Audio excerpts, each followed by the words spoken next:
آیا دکتری بحث کدکس به ما میدی؟ تمامش مهم نیست چی باشه. محمد متین بحث کدکس اناری بده بنده خدا. آبرو ما رو که برد عزیز. خب محمد متین یواشتر بیارش که نفهمه. حاج خانم میگه بچه‌م تر زده ازهال گرفته خط ترمزش تا در حال رفته. خب خانم من میتونم چیکارش کنم؟ زنگ بزنم یا کوروکی بکشم؟ جان دکتر بواسیلم زده در. به وسیله چی؟ بواسیل. بابا چه فیلی؟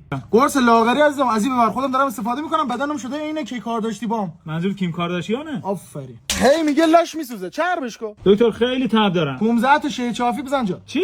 شی چافی. چی حرف منظورته؟ به قرآن اینا جوابای پیچ و موران اومدن توش سرنگ ریختن. الو کدکس؟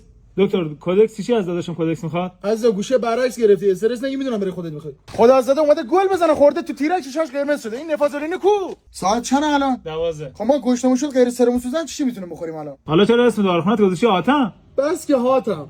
عزیزم این گیگوزه نه گیگوز. اسماعیلی پیرمردو دوباره بشه اومده میگه دومادی داریم یه قرصی بده که آبرو نره. این با قرآن بره خودش میخواد. آقا ببخشید شما تکنسیانی؟ تکس چه انی؟ یعنی تو نفهمیدی چی نوشتم؟ نوافین کدقین قاطیکو بری تو اسپرایت. عزیزم آقا اصرار نکن بدون نسخه دکتر ما دارو به کسی نمیدیم. گاردسیل فقط هلال احمر. عزیزم بعد شیاف هم میبینی هم میسوزی هم میگوزی بودون دوگانه سوز شدی. استامینوفون کدئین داشتم بقیش ما بری هلال احمر. این مشق بچه‌م بود دکتر خواستم امتحانت کنم. شرم داری؟